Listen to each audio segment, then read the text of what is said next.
আচ্ছা জলদি জলদি চলে আসলাম বুঝছিস, আমার তো সব কি রে নাফিজা কি হয়েছে রে? নাফিজা কি হয়েছে? কিছু মানে ফ্রেশ আমি চা নিয়ে আসি। ঠিক আছে বসে কেন?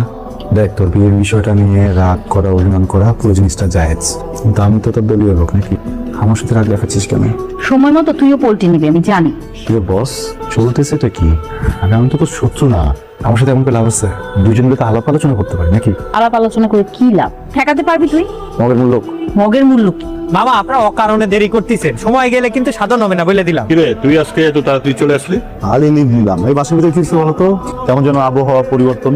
তুই একটু শক্ত হলি পারে, নাফিদা এরকম করতে পারতো না। আমাকে বলতেছো? হ্যাঁ তোরে বলতেছি, কি করলাম? তুই তো একটু নাফিদারে বুঝাতে পারতি নাকি? তো একটা অশিক্ষিতর মতো কথা বলে ফেললা। বিয়ের সাথে বিষয় আমি কি বুঝাবো? সুলতান থামতো, মেয়ের মতের বিরুদ্ধে যাওয়া যাবে না। নাফিসা যা ভাবছে এটাও কিন্তু ঠিক না, ছেলেটা ভালো, নাফিসাকে বোঝাতে হবে। বিষয়টা কিন্তু ভালো খারাপের না, একটা মেয়ে তার সারাটা জীবন একজন মানুষের সাথে কাটাবে, সংসার করবে, সেখানে সন্তান হবে, সেখানেই বুড়ি হবে, সেখানেই মারা যাবে।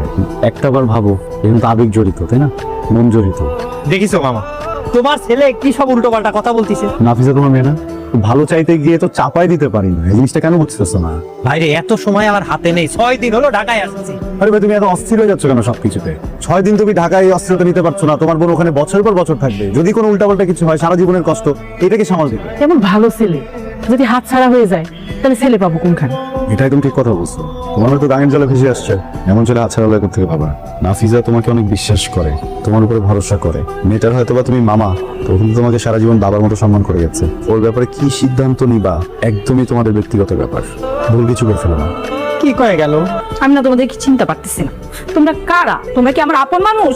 না আমরা তোমার আপন না, আমরা তোমার পর। না তুমি তো একটু বুঝো না, তোমার কি একটু চিন্তা হয় না আমার জন্য? এরকম করতেছো কেন তোমরা? ওর সাথে একটু দেখা করলে কি হয়? আমি দেখা করতে যাবো কেন? 2 দিন পরে জুলাসের সাথে তোর বিয়ে, ওর সাথে বাইরে হলে কি মহাভারত অশুদ্ধ হয়ে যাবি? তোর কিন্তু বেশি ঢং বাড়ছে, এত ঢং কিন্তু ভালো না।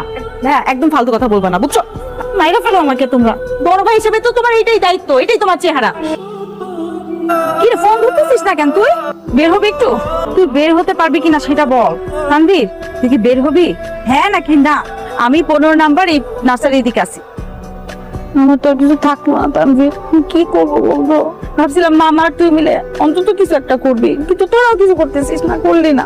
আমি তো না। লাভ কি? তুই না হস আর না যা হয়ে গেছে, এখন কি করবো? আচ্ছা আমি বিয়ে হওয়ার পর কি হয়েছে? সামনে শুক্রবারে বিয়ের ডেট ফাইনাল হয়েছে। ওই বেটা গাড়ি নিয়ে পাশে নিচে চলে আসছে, আমাকে নিয়ে নাকি বাইরে যাবে। আমি বাইরে যাবো মা আর ভাই আমাকে কি পরিমাণ জোর জোর করছিল জানিস? বেটার সাথে বাইরে যাবো, আমি কেন বেটার সাথে বাইরে যাবো বলতো? হ্যাঁ, বেটার তো আমার পছন্দই না, আমি কেন যাবো বলতো তার সাথে দেখা করতে?